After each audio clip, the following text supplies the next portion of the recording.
Bem-vindo de volta e hoje eu continuo o meu resumão. Hoje vai ser o capítulo 7 e 8, 2 capítulos apenas. E espero que vocês desfrutem, que vocês analisem e muitos que desistem desse livro, como uma vez eu... Não é que eu desisti, barulhos urbanos, acontece. Bom, não é que eu desisti, é que faz muito tempo, eu voltava parágrafo, queria compreender o que realmente ele queria dizer, voltava capítulo, resumia, ou seja, me tomou muito tempo. Então, eu sei que muita gente desiste, que eu leio muito isso nos comentários, em outros vídeos por aí, que ele é muito denso. Então eu resolvi ler meu resumo para ver se é como um facilitador para vocês.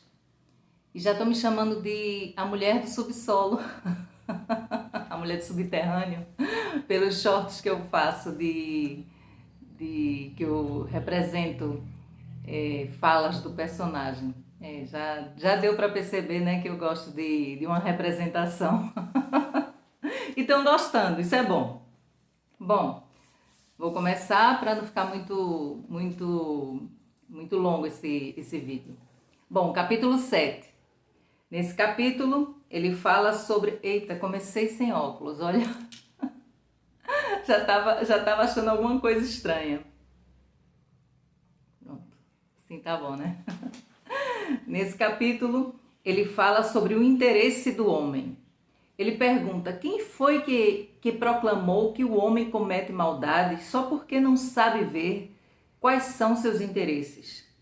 E que se conhecesse, se lhes abrissem os olhos ante seus verdadeiros interesses, deixaria de cometer maldades e se converteria de imediato em um homem bom e honrado, já que, ilustrado pela ciência e compreendendo seus verdadeiros interesses, buscará as vantagens que o bem proporciona.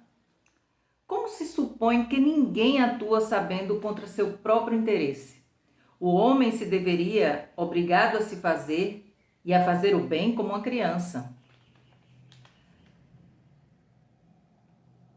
Aí vou repetir essa parte. Como se supõe que ninguém atua sabendo contra seu próprio interesse?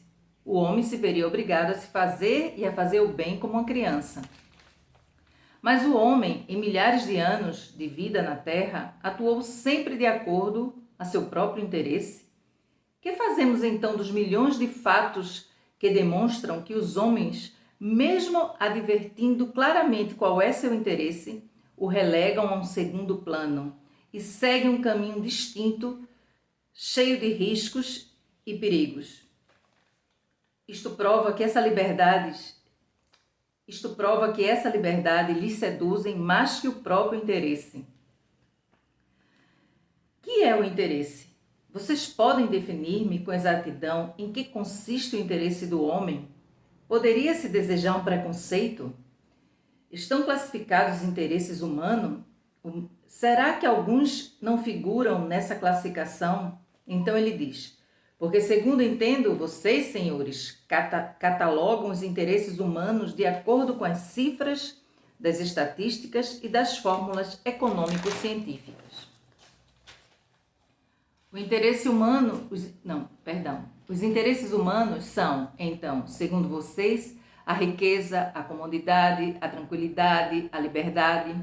E se um homem reage categoricamente a esse catálogo, deve ser considerado um obscuro ou louco? Como se pode ser que esses estatísticos, esses sábios, deixem de lado certo elemento importante em seus cálculos? Nem sequer o consideram em suas fórmulas, já que os resultados são sempre falsos. No entanto, não seria difícil agregar esse elemento. Por que então não o fazem? Por que não introduzem suas fórmulas?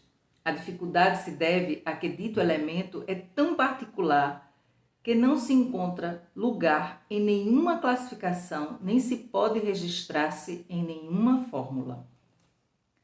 Em síntese, este capítulo fala dos interesses humanos, como se fosse possível catalogá-los, como se fosse uma ciência onde por trás de tudo estivesse a razão. E sabe-se que não é bem assim, que cada um, apesar de ter seus interesses bem individuais, e com isso seria quase impossível catalogá-los, já que essa própria individualidade gera tantas variações, tantas variáveis, existe algo que seria o desvio de toda a regra imposta, que é a vontade de cada um. Ou seja, apesar do meu interesse ser X, eu vou de acordo com minha vontade Y. A ciência jamais pode explicar o ímpeto do ser humano, pois está à margem de qualquer cálculo científico. Ai, ai. É isso. Agora vamos para o capítulo 8. E aí, nesse capítulo, ele já começa nos desafiando que a vontade não existe. O que é um homem se o privamos de seu desejo e sua vontade? Uma rosca? Uma tarraxa? Uma simples engrenagem? Nossos desejos muitas vezes são equivocados, porque nós não sabemos valorizar nossos interesses. Desejamos coisas inconvenientes porque nossa estupidez nos faz pensar que desejamos o que nos convém. Pior, quando compreendermos tudo, quando tudo estiver em ordem, fixado, é evidente, não haverá lugar para esta classe de desejos. Quando a vontade se enfrente com a razão, podemos raciocinar e já não desejar, porque a um ser que raciocina lhe é impossível desejar algo estúpido ou ir conscientemente em contra da própria razão, fazer-se um dano, um prejuízo. A razão é a razão e satisfaz só a faculdade racional do homem. Em câmbio, o desejo é a verdadeira expressão da vida humana, em sua totalidade, sem excluir a razão nem os escrúpulos. E ainda a vida possa ter algumas vezes um aspecto cruel, não por isso deixa de ser vida, uma realidade mutável e não a extração de uma raiz quadrada. Eu quero viver satisfazendo todas as minhas faculdades vitais e não só a minha faculdade de raciocinar, que não representa, em resumo, senão uma parte das forças que tem em mim. Ai, ai. Que sabe a razão? Somente o que sabe. Em câmbio, a natureza humana atua com todo o seu conteúdo, às vezes com plena consciência e às vezes inconscientemente. Comete alguns erros, mas vive. É impossível desejar o que é contrário a seu interesse? Existe exceção. Alguns homens desejam o que sabem que é desfavorável para eles, o que lhe parece estúpido e insensato. Homens que preferem eludir a obrigação de escolher o proveitoso, o digno.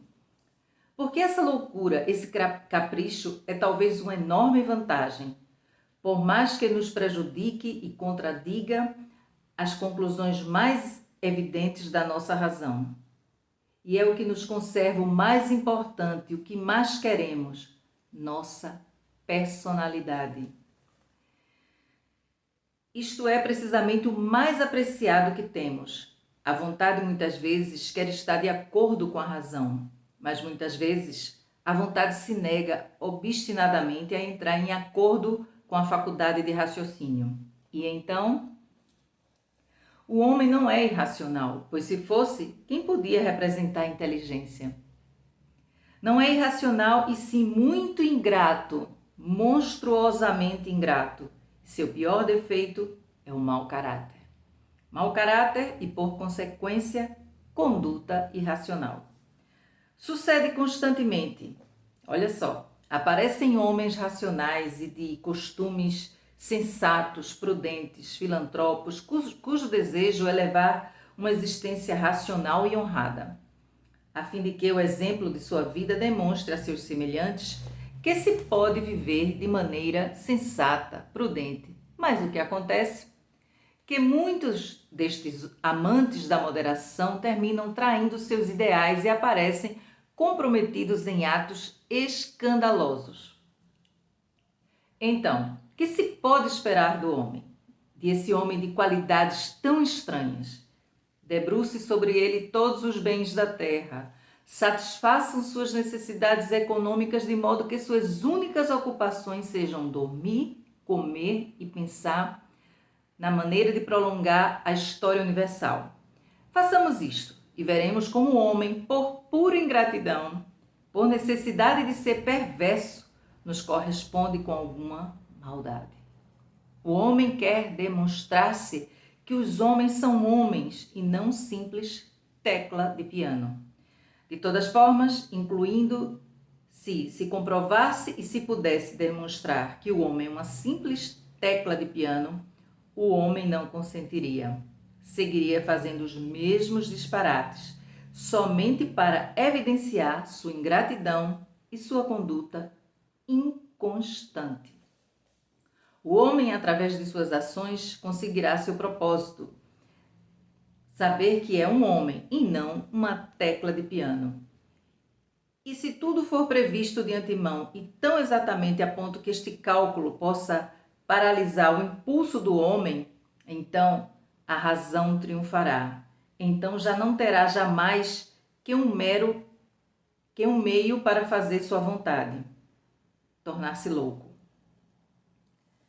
Vou repetir. E se tudo for previsto de antemão e tão exatamente a ponto que este cálculo possa paralisar o impulso do homem, então a razão triunfará. Então já não terá jamais que um meio para fazer sua vontade, tornar-se louco. A maior preocupação de um homem é demonstrar a si mesmo que é um homem e não uma tecla de piano.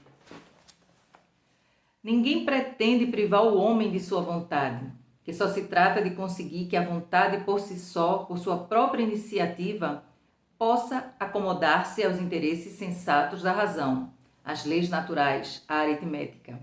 Mas que pode restar da minha vontade quando cheguemos aos cálculos, quando tudo seja 2 e 2 são 4?